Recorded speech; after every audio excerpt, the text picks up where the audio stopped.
네, 강의 너무 감사드립니다. 예, 지금 강의 듣고 질문들이 많이 올라왔는데 그 질문들 중심으로 또 짧게 또 우리 질의응답 좀 같이 좀 나눠보면 좋을 것 같습니다. 네. 첫 번째 질문은요.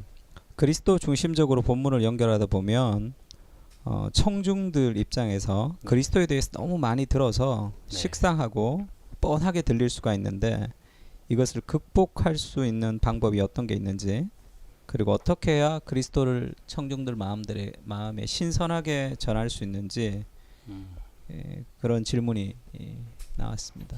우리 이정규 목사님부터 좋아요. 먼저 말씀을 좀 해주시면 어떻게 극복하셨는지. 어려운 질문을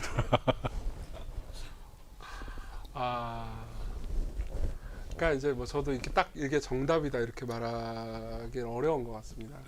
오히려 이제 본문에 대한 다양한 묵상을 묵상이 그걸 낳는다라고 생각하는데요. 네. 그러니까 이런 저는 이렇게 생각합니다. 그러니까 오히려 일단 이게 선입견이 아닐까부터 한번 출발을 해보면 좋을 것 같아요. 예컨대 그러니까 본문을 가지고 윤리적으로 잘 살아라라고 하는 설교는 안 식상할까요? 부터 이제 출발하는 거죠. 사실 모든 설교자들은 결국은 내 설교가 식상하다라는 도전과 맞서 싸우고, 그러니까 한편으로 이렇게 위로를 주고 싶은 게 그리스도를 많이 말함으로써 식상한 건 좀 낫지 않을까. 맨날 헌금해라, 선교해라, 전도해라 이거보다 낫지 않겠습니까? 그런 말씀을 하나 드리고 싶고요. 그리고 또 하나는 좀 더 깊은 묵상과 다채로운 적용을 바탕으로 해서 그리스도를 말하면은 예수님을 말하는 부분도 결국 다채로워질 거라고 생각하는데요. 예를 한번 들어볼게요. 뭐 자꾸 제 설교를 예로 들어서 그렇긴 한데, 제가 이제 주기도문을 17번 정도 설교를 했고, 그리고 다 그것도 이제 그리스도 중심적 설교를 하기 위해서 노력을 많이 했습니다. 그럼 뭐 좀 있으면 책으로도 나오고요. 근데 거기서 이제 그러니까 우리 아버지라는, 하나님이 우리 아버지라는 이야기를 하면서, 그러니까 하나님께서 아들을 희생하신 것에 대한 이야기를 했거든요. 근데 매번 그 얘기가 나오니까 좀 사실 뻔하잖아요.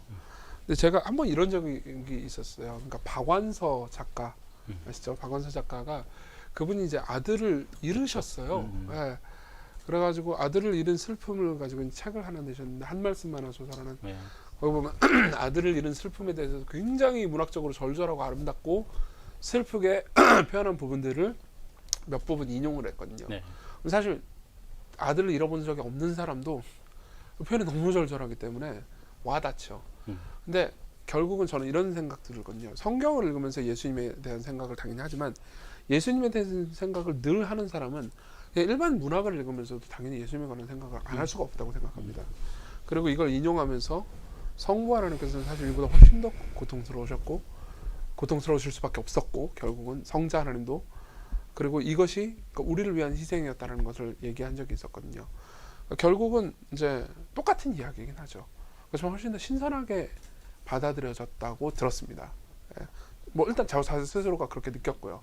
그러니까 이런 식으로 예수 그리스도에 대한 묵상을 평상시에 많이 하면서, 그러니까 굉장히 다채로운 여러 가지 이야기를 하면서 듣고 생각하면서도 묵상이 깊어진다면은 이 부분도 훨씬 더 다채롭게 신선하게 설교할 수 있을 거라고 생각합니다. 네. 감사합니다. 예. 김대 교수님. 예, 목회 현장에서 그렇게 그 설교를 하시면서 다채로운 길을 이렇게 설명해 주셨는데 굉장히 좋은 것 같습니다. 저는 이렇게 좀 학생들을 가르치다 보니까 이걸 조금 더 이렇게 정립을 해보면 이럴 것 같아요. 그리스도 중심적 설교를 할 때 우리 이정규 목사님이 정말 잘 설명을 잘 해주셨는데, 본문을 주의를 잘하게 되면 이미 그 자체에서 적용할 신뢰들이 생겨나게 됩니다. 그래서 그거를 구체적인 적용을 하기 위한 길로 잡고 계시고, 그 다음에 그리스도 중심적으로 다 이렇게 정경의 관점에서 보게 되면 그 신뢰를 할 수 있는 자동차에 연료를 넣을 수 있어요. 그러니까 좌표를 주는 것은 본문에서 가져오고, 정경 전체에서 우리가 실제적으로 그렇게 할 수 있는 힘은 그리스도 때문입니다 라고 가져올 수 있으면, 그리스도 중심적 설교와 구체적인 적용을 함께 가질 수 있다. 예를 들면 뭐 사무엘상 17장 아까 제가 강의할 때 이야기했지만, 우리가 추구하는 게 뭡니까? 라고 이야기했을 때 스펙이라든지 사이즈, 우리의 경험들, 이런 걸 가지고 구체적인 적용 줄 수 있죠. 우리가 지금 오늘날 현실이 그렇고, 개인적으로도 사실 우리가 가장 두려워하는 게 그런 것을 가지지 못하기 때문에 두려워한다. 그런데 그런 구체적인 적용을 주고 그걸 극복해낼 수 있는 힘은 어디에 있느냐라고 이야기를 했을 때 예수 그리스도께서의 진정한 승리는 그분이 사이즈나 경험이나 뭐 키와 이런 게 아니라 하나님 언약 안에서 그리스도를 통한 승리 때문에 우리가 그 모든 것을 극복할 수 있다. 그게 우리 진정한 참 용기이고 그 용기를 가질 수 있는 것이 두려움이 없는 게 아니고 예수 그리스도 안에 기쁨 때문에 그 두려움이 물러가는 거다라고 그리스도 중심적인 적용을 할 수 있는 힘을 정경에서 가져오는 거죠. 그걸 가지고 계시면 그리스도 중심적 설교가 왜 그렇게 적용이 없습니까? 라고 이야기하는 것은 실제 본문을 깊이 안 봤다라고 이야기할 수도 있는 거고 본문을 깊이 보고 적용은 살아있는데 마음속에 감동이 없다. 진짜 그걸 우리가 살아낼 수 있을까라고 조금 의심이 든다 싶을 때는 정경에서 그리스도와 어떻게 연결되는지 그 두 축을 항상 균형 있게 좀 살펴보면 어느 균형점을 좀 잡을 수 있지 않을까 저는 그렇게 생각해 보거든요. 맞습니다. 네, 감사합니다. 또 아까 그 교수님 말씀해 주신 것도 연결되는 것 같은데요. 네. 그래서 이제 그리스도를 사람들의 마음에 실제적으로 좀 드러내 줄 때 아까 이제 존 프레임의 그 네. 다중적 관점에서 네. 규범적 그리고 정황적, 상황적 그리고 네, 실존적이라고 얘기했을 때 네. 그 실존적인 관점을 통해서 성도들에게 생생하게 전달해 줄 때 네. 그것을 좀 어떻게 좀 할 수 있는지 좀 궁금하다 이런 질문들이 있었습니다. 네. 이게 제가 목회자면 훨씬 더 답을 잘할 수 있을 것 같은데 물론 이제 저는 이제 본문을 좀 사랑하는 설교자입니다. 그러다 이렇게 보면 어떻게 청중들에게 생생하게 다가갈까 생각해 보면 일단 성경의 일단 내러티브를 보면 이건 개인 이야기이자 동시에 공동체의 이야기고 밑에 구속의 이야기가 큰 하부 구조 가운데 중층이 있고 그 다음에 개인 이야기가 있는 거죠. 그렇다면 그걸 전체 통전적으로 보고 난 다음에 사실 오늘날 우리 청중들에게 적용할 때도 개인 이야기로 접근을 해서 이건 컨택 포인트를 빨리 잡는 거죠. 그런데 왜 그렇게 느낄까요? 라고 이야기를 할 때 문화 내러티브로 들어가는 거죠.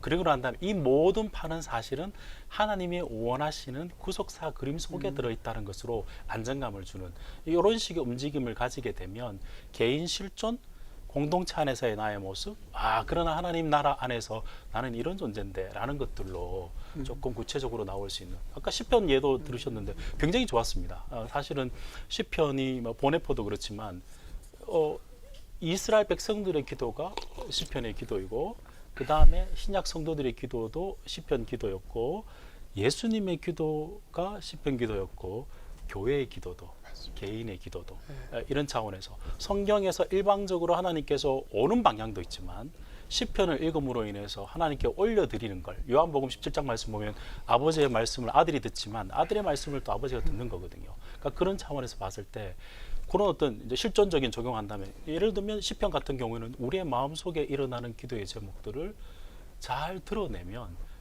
그게 잘 이제 청중들의 삶 속에 그리고 정서적인 부분에도 실제적으로 잘 터치할 수 있는 방법이 되지 않을까 저는 그래서 이게 너무 식상한 답인지 모르겠지만 본문이 저는 이미 결을 가지고 있다라고 생각합니다. 그래서 성경 자체가 인격적이고 그 인격적인 하나의 말씀이 굉장한 다채로운 방식으로 써 있는 거죠. 그걸 따라가면 그런 것들을 좀 생각해 보시면서 본문을 보시면 좋겠다. 그런 생각을 해봅니다. 네, 감사합니다. 아까 시편 예를 잠깐 언급해 주실 때도 저도 좋았는데 시편은 그러니까 다른 성경은 하나님이 인간에게 주시는 계시라고 받아들이는데 사실 시편은 인간이 하나님께 주는 기도가 왜 정경이 될 수 있었을까? 그게 이제 저도 젊은 시절부터 좀 고민스러웠고 그러니까 시편을 좀 그리스도 중심적으로 설교한다는 게 좀 어려웠는데 네. 오늘 교수님 강의랑 또 이종규 목사님 예를 들어주셔서 너무 감사드리고 우리 목사님은 또 설교를 하시면서 성도들에게 어떻게 하면 좀 실제적으로 그리스도를 좀 전달할 수 있을까 하는 그런 팁이나 예를 좀 들어주시면 좋을 것 같습니다. 이게 나온 질문인가요? 그 질문 연속에 있어요. 그러니까 저는 아까 사실 이제 저기 교수님 말씀 들으면서 제가 격하게 공감되는 게 저도 뭐 아까 강의할 때 얘기했지만은 본문이거든요. 답은 본문 안에 다 있거든요. 진짜 그러니까 두 가지 오류가 존재하는 것 같아요. 하나는 본문 그러니까 그리스도 중심적 설교를 해야겠다. 저 같은 경우는 이제 제가 교단이 고신이고 그리고 고신 교단이면 아무래도 이제 네덜란드 개혁파의 영향을 받은 교수님들이 계셨고 저는 뭐 공부를 할 때도 그리고 제가 옛날부터 관심이 있는 것도 화랑개혁파의 그런 구속사적 설교의 전통의 영향을 굉장히 강하게 받았거든요. 그런 건 뭘 의미하냐면 그러니까 계속 그리스도 중심의 설교를 염두에 둘 수밖에 없었습니다. 네. 그리고 그리스도 중심의 설교의 신뢰를 되게 많이 받는데 제가 항상 불만이었던 것 중에 제 설교에 대해서 불만이기도 했죠. 그러니까 너무 본문에 대해서 되게 그냥 간단하게 얘기하고 예수님으로 너무 빨리 넘어가고 적용이 없는 것. 그러니까 적용이 없는 것도 그거였는데 그 본문에 대해서 너무 깊이 보지 않았다는 거거든요.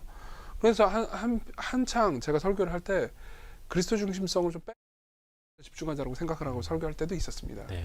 그래도 허무하더라고요. 근데 오히려 본문을 더 깊이 들어가다 보니까 네. 이게 사실은 성도들을 위해서 실제적으로 뭘 하려면 성도들의 삶을 더 알아야 되고 이런 것들도 당연히 뒷받침이 돼야 됩니다. 그런 건 뭐 빠질 수 없는 부분이지만 본문을 더 깊이 파도 똑같은 효과를 봅니다. 저는 그렇게 생각합니다.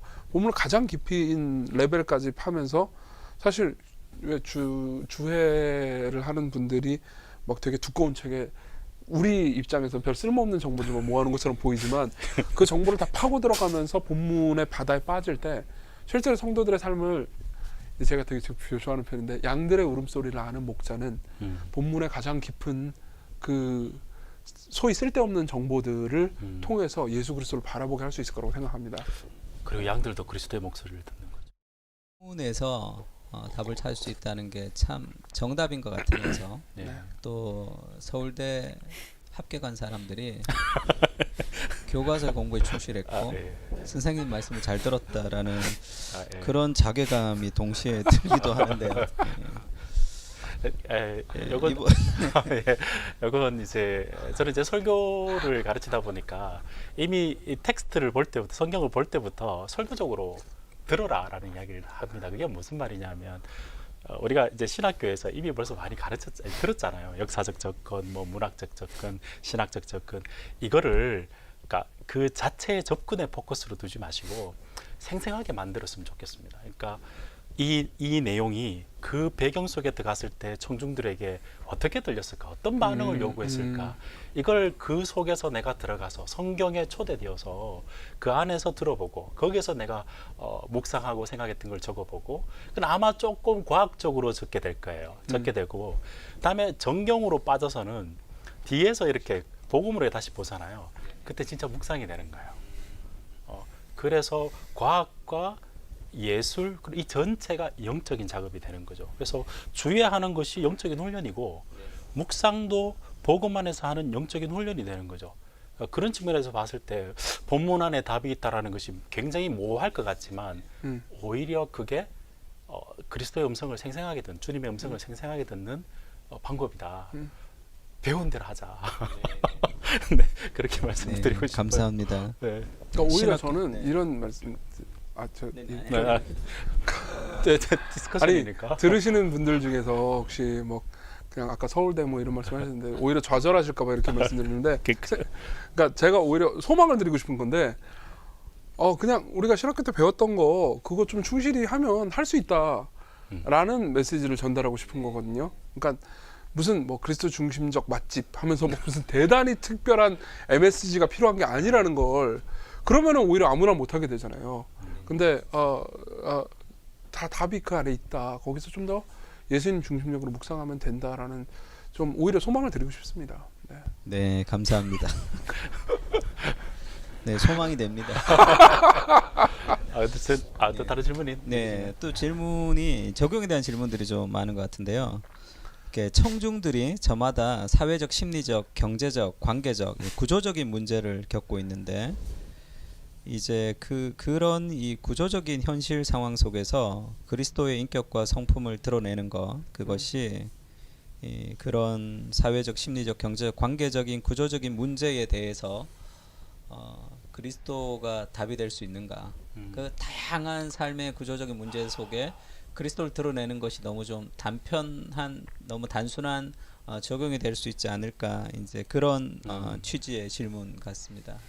그 부분에 대해서는 교수님 먼저 말씀해 주시면. 굉장히 깊은 질문이시고요. 좋은 질문이신 것 같습니다. 저는 이렇게 답을 드리고 싶어요. 그러니까 그리스도가 우리가 알아야 될 뿐만 아니라 그리스도를 닮아가야 될 뿐이며 사랑해야 될 뿐이면 실제 여러 가지 우리가 사회 구조 속에 살아가고 있지만 그 구조 속에서 내가 가지고 있는 답과 내가 사랑하는 것과 내가 따르는 것이 무언가가 있다는 거죠. 그래서 그 무언가를 가만히 생각해 보면 그 사실은 사랑의 대상이고 헌신의 대상이에요. 그러니까 우리가 예를 들면 이렇게 설명해 볼까요? 예를 들면 우리가 왜 이걸 해야 되지 의무론을 이야기 꺼냈을 때도 사실은 의무론 그 자체 때문에 사람들이 따르는 건 아니거든요. 자기가 좁아서 따르는 겁니다. 그러니까 합리적으로 생각해도 그 합리적인 기준이 사실은 잘 없어요. 성경은 거기에 대해서 그리스도가 분명한 우리의 답이고 그리고 우리가 사모해야 될 분이 하나님이시니까 그리고 그분이 우리의 그러니까 삶의 모델이시기도 하고 정답이시기도 하고 그 전체를 드러내면 분명히 우리가 가지고 있는 구조, 우리가 생각하는 사고 구조와 뿐만 아니라 삶의 구조들도 들추어낸다고 생각이 듭니다. 그리고 난 다음에 물론 이제 개인적인 결단을 촉구할 수도 있겠지만 그 사랑의 순서, 어거스틴이 이야기했던 사랑의 순서, 그 대상을 깊이 만나도록 해주는 게 설교자의 몫인 거죠. 그래서 설교자가 답을 제시하는 게 물론 그런 부분도 있지만 그리스도를 드러내어서 그분을 사모하도록 만드는 사랑의 대상을 바꾸는 그건 우리가 머릿속에 사회 구조라고 하지만 그 구조 속에 뭐가 들어있는지와 연결될 수 있는 컨택 포인트라 생각하거든요. 맞습니다. 네, 감사합니다. 목사님은 어떻게 설교하세요? 적용점에 있어서 이제 개인의 문제도 네, 있지만 네, 네. 사회적, 네. 관계적, 구조적 문제 속에 네. 있는 사람들한테 그리스도 중심적으로 설교하는 예를 좀 한번. 그러니까 이 부분은 뭐 예요. 막 퍼뜩 떠오르진 않는데 이제 일단 원리는 이런 것 같습니다. 그러니까 결국은 사회적 구조적 문제들이 일종의 우리가 공동 내러티브 안에 있기 때문에 형성되는 거거든요. 우리는 개인이기도 하지만 네. 이 21세기 대한민국 혹은 뭐 저 같은 경우는 이제 서울이죠. 서울의 포스트 모던한 사회에서 공통적으로 가지고 있는 어떤 윤리 혹은 그런 것들이 있습니다. 네. 대체로 이런 것들이죠. 네. 그러니까 이 내러티브를 분석해 보자면 절대 진리를 주장하면 안 된다. 가 진리가 된 되게 재미있는 네. 역설적인 상황이죠. 그때 어떤 이 현상이 일어나냐면 특히 이제 20, 30대한테 그런 현상이 일어나는데 너무나 답을 원해요. 근데 그 답을 나한테 누군가 주는 것을 불쾌해합니다. 그러면 그 사람들을 어떻게 섬겨야 되냐면 답을 주긴 해야 되는데 눈높이를 맞추고 겸손한 방식으로 주어야 합니다. 예. 그러니까는 목회 환경이 더 어려워지죠. 왜냐하면 옛날처럼 권위주의에 기댈 수가 없기 때문에. 그리고 더 복음 중심성은 살아나게 된다고 생각합니다. 왜냐하면 예수 그리스도를 말할 때 결국은 이게 그렇게 될 수밖에 없거든요. 내러티브가 사회 문화적 내러티브, 구조적 내러티브가 존재합니다. 한 개인의 움직임 정도가 아니고 구조적 구조적인 커먼 센스가 있죠. 그거를 복음이 주는 구조적 커먼 센스도 있습니다. 예수님도 한 개인으로 오셨지만은 한 개인이 체제 변혁적으로 세상을 변화시키러 오셨거든요. 예를 한번 들면은 용서 같은 주제도 마찬가지일 것 같습니다. 용서는 지금 더 중요한데 용서는 과거에는 개인의 문제고 그냥 고루한 설교였습니다. 용서에 관한 설교는. 근데 지금은 예컨대 뭐 용서 같은 경우는 사람들이 비웃는 주제거든요. 어떤 사람이 뭐 최근에 제가 본 기사 중에서 말 너무 길면 중간에 끊어주세요. 최근에 본 기사 중에서 제가 이런 기사를 봤어요. 어떤 80대 그 노파가 뉴욕에서 그 묻지마 폭행을 한 거예요. 네. 근데 이분이 그리스도인입니다.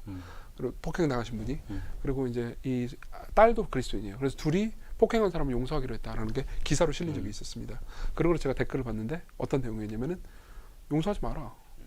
그러니까 용서하는 걸 비웃기 시작하는 거죠. 네. 옛날에는 제 기억에 라떼는이 나오기 시작하는데 제 기억에 그런 거면 아이고 잘했네 이런 분위기였거든요. 네. 기억하실 겁니다. 근데 요즘은 그건 바보짓이 됐거든요. 네. 그러면 옛날하고 달리 옛날에는 용서해라라는 메시지가 개인적 메시지였는데 지금은 체제 변혁적 메시지고 레디컬한 메시지가 됐거든요. 맞습니다. 네. 다시 말하면 용서하라는 메시지는 지금 너희들이 가지고 있는 사회 구조적인 상식을 뒤집어라라는 메시지와 거의 동의어가 됐다는 겁니다. 그리고 이 얘기는 단순히 윤리로만 전해질 때 설득력을 잃게 됩니다. 그리스도와 함께 전해질 때 강력한 설득력을 가지게 되죠. 그러니까 이런 걸 예로 내세우고 싶습니다. 그리고 그 용서라는 이야기를 세상에서 들 수 없는 거죠. 맞습니다. 그러니까 세상에서 행복하고 만족하고 그런 내용들을 사실 설교의 내용으로 청중들에게 주려고 하는 거죠. 근데 실제적으로 청중들이 원하는 것은 You are forgiven. 너 용서받았다. 그리고 예배 가운데 그게 우리가 실제 경험하고 예배 가운데 그것을 셀러브레이션 하는 거죠. 그리스도 안에서. 맞습니다. 그 내용을 듣기를 소망하는데 우리는 그거를 우회하는 거죠. 그런 부분들이 그리스도 중심적 설교가 가지고 있는 가장 큰 힘이지 않을까. 예. 네, 감사합니다. 좀 시대가 복음을 전하기가 좀 어려운 시대가 되었다 얘기하지만 또 교수님이랑 목사님 말씀드리니까 그래서 더 그리스도 중심적 설교가 네. 더 신선하고 문화 변혁적으로 좀 들릴 수 있다 이런 또 소망을 좀 들기도 합니다. 그래서 문화 내러티브에 대해서도 이제 질문이 하나 들어왔는데요. 네. 그러니까 그리스도를 드러내는 예들을 아까 이제 강의안이나 강의하실 때는 많이 이제 짧게 보여주셨는데 이제 문화 내러티브를 드러내는 거 이제 그것이 이제 중요하다고 들었는데 그 부분에 있어서는 좀 어떻게 하면 문화 내러티브의 한계, 우상들을 좀 드러낼 수 있을지 네. 그 부분에 좀 도움을 받고 싶다 이렇게 질문이 왔습니다. 뭐 실제적인 예를 들는 게 가장 더 빠를 수도 있을 것 같고, 막 용서 이야기가 나왔으면 예를 들면 이런 거죠. 또 교수가 또 TV 드라마 본다 이야기하실까봐 좀 걱정이 나는데 예를 들면 이제 대박 부동산, 그게 이제 귀신 나눈 이야기에 복수하는 이야기입니다. 그렇죠? 그 다음에 뭐 모범 택시 이재훈 씨가 나와서 복수하는 이야기죠. 기본 내러티브가 지금 이런 거 그게 통쾌하게 여긴단 말이죠. 그리고 사람들이 즐거워하는 게 집 이야기, 먹는 이야기. 요즘은 집 짓고 먹고 여행 가서 먹고 같이 하죠. 자, 기본적인 내러티브가 그래요. 근데 만약에 드라마 하나를 더 한번 표현을 해볼게요. 슬기로운 의사생활 혹시 보시나요? 봅니다. 전혀 결이 다르죠. 그 가운데 제가 1편 잘 안 보는데 이에 1편을 보면 그 여자가 이런 이야기를 해요. 내가 병원에 자주 오는 이유는 그 아이가 죽었거든요. 그런데 병원에 자주 오는 이유는 어디 가서도 그 아이의 이름으로 나를 불러주는 곳이 없다는 거죠. 똑같은 시대 속에서도 무엇을 기본판으로 가지고 있을 때 어떤 결과가 나오고 모르겠어요. 의사생활 그 드라마를 적으신 분이 크리스찬인지 아닌지 잘 모르겠지만 전혀 좀 다른 결들이 문화 속에서 함께 공존하고 있는 것이죠. 그런 것들을 좀 드러내면서 우리가 가지고 있는 복음의 문화가 뭔가라는 것들을 분명히 갖다 대면 우리는 복수는 아닐 거예요. 오히려 그 슬기로운 의사생활에 나와 있는 그 내용으로 우리 정체성들을 연결해 보면 훨씬 더 우리 문화도 공감하면서 우리가 추구하는 복음의 문화가 무엇인지를 넣어줄 수 있는 그런 움직임이 좀 있지 않을까. 예. 별로 도움이 안 되시는. 아니요, 아닙니다. 저는 예. 뭐 아주 동의. 드라마를 좀 많이 봐야지 된다는 그런 중요한 교훈을 네, 저는 이 말씀 드리려고 했는데 그 드라마를 많이 보는데 내가 복음과 성경의 가치관을 가지고 계속해서 보는 거죠. 이해하고 있을수록 드라마나 소설이나 이런 거에서 보이는 세계관이 그 전까지 그냥 즐기기만 하다가 이제 내가 복음의 세계관에 더 젖어들수록 그 세계관에 보인다고 보이거든요. 그럼 자연스럽게 드러나죠. 네, 내 안에서 그렇죠. 충돌하기 시작하니까요. 네, 감사합니다. 또 질문이 한 2가지 정도 더 있는데요. 네. 이제 설교자들뿐 아니라 이제 성도들, 신학을 교육을 받지 않은 성도들에게 그리스도 중심적으로 이제 성경을 읽을 수 있도록 돕는 방법이 좀 어떤 게 있을까? 그렇게 좀 질문이 들어왔습니다. 뭐 그. 이건 저도 저희 교회 성도들한테 많이 듣는 건데 우선은 설교는 좋은 모범이 됩니다. 그래서 좋은 설교를 계속해서 듣는다면은 본인이 성경을 읽을 때도 같은 그 이제 눈을 가질 수 있게 될 거라고 생각하고요. 그리고 이제 제가 그 제목을 까먹었어요. 브라이언 채플의 은혜가 이끄는 삶이었나요? 네. 생명의 말씀 사는 남성인데 네. 거기 보면은 성도들을 위한 그러니까 그리스도 중심적으로 성경을 읽는 방식에 대해서 아주 간략한 예가 나와 있습니다. 그게 몇 챕터인지 기억이 안 나. 혹시 기억하세요? 네, 챕터는 잘 네, 근데 거기에 보셨는데. 그 책이 정말 좋습니다. 네. 왜냐하면 맞아요. 그 책은 그렇게 그리스도 중심적으로 복음적으로 성경을 읽어내는 것에 대한 이유도 충분히 설명을 해주고요. 그리고 방법도 정교하진 않지만 설명을 해줍니다. 그러니까 제가 보기엔 충분히 따라할 수 있는 방법이라고 생각하는데 한번 참조해 보시면 좋겠습니다.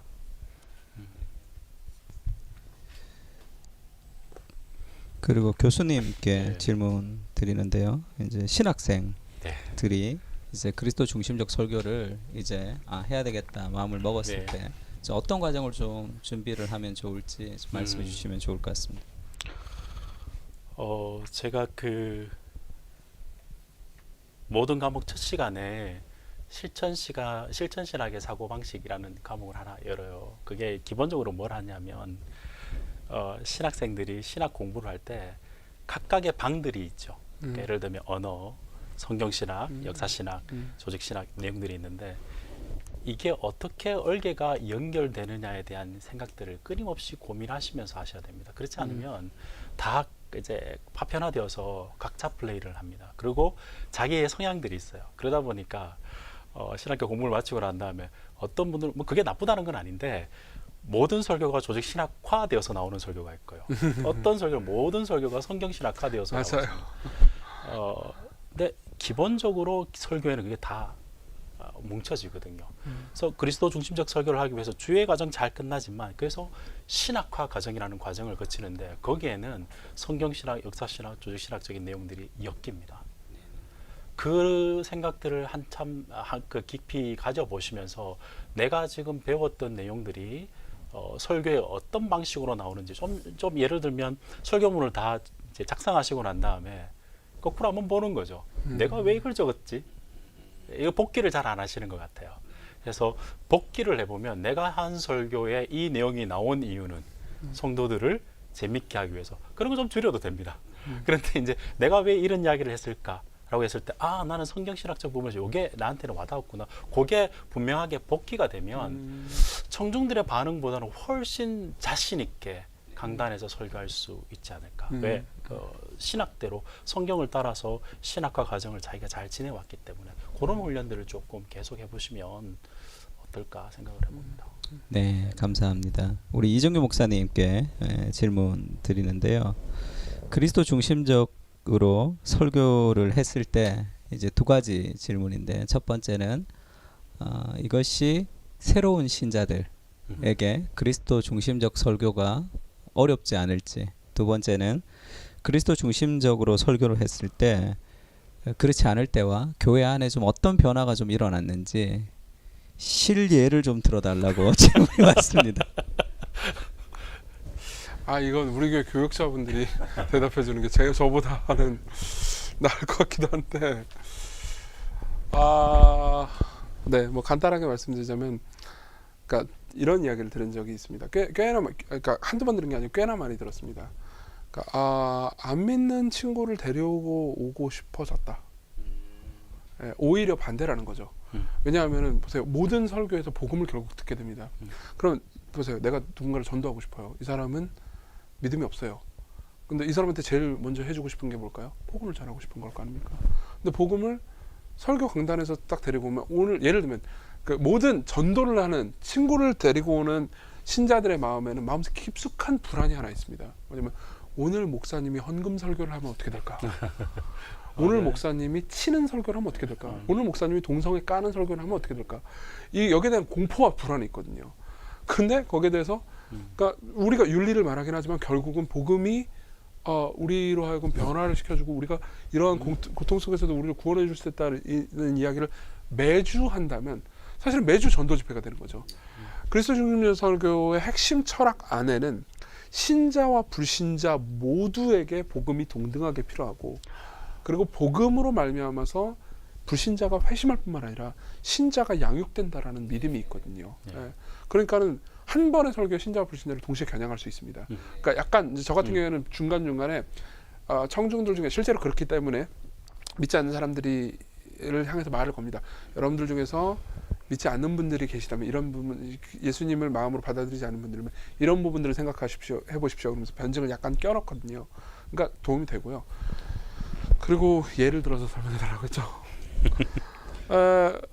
되게 감사하게도 복음적인 내적인 부흥을 경험한 사람들을 많이 봤습니다. 그러니까 제가 정말 충격적으로 삶이 변화된 사람들도 많이 봤고요. 그리고 뭐 저도 그 중에 한 명이라고 말씀드릴 수 있어요. 일단 제가 제일 행복합니다. 저는 이게 마지막 그 멘트가 도움이 됩니다. 네. 저도 이제 설교학을 가르치고 있고 또 설교도 이제 가끔 하는데 이렇게 정경을 따라서 본문도 열심히 보고 정경적 움직임을 할 때 그 설교를 통해서 청중들을 지킨다고 생각하지만 그건 후의 일이고요. 그 과정 속에서 말씀을 준비하면서 끊임없이 복음적으로 살지 못하는 자신이 바뀌는 경험을 하게 되는 거죠. 사실 저도 이제 유학을 가서 예수님의 복음에 대해서 목사였습니다. 근데 유학 가서 복음에 대해서 더 많은 차원에서 깨어진 경험들을 해봤거든요. 설교를 하면서도 어떨 때는 확 끓일 때가 있어요. 내가 그때 어떻게 봤길래 본문을 이렇게 설교했을까?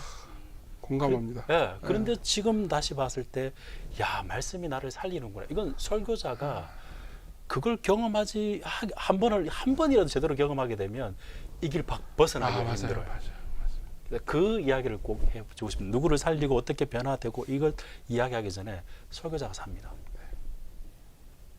감사합니다. 오늘 마지막으로 오늘 그리스도 중심적 설교를 이제 들으신 분들에게 또 이제 마무리로 좀 그리스도 중심적 설교에 대해서 이제 한 마디씩 좀 해주시면 좋을 것 같습니다. 우리 이정근 목사님부터.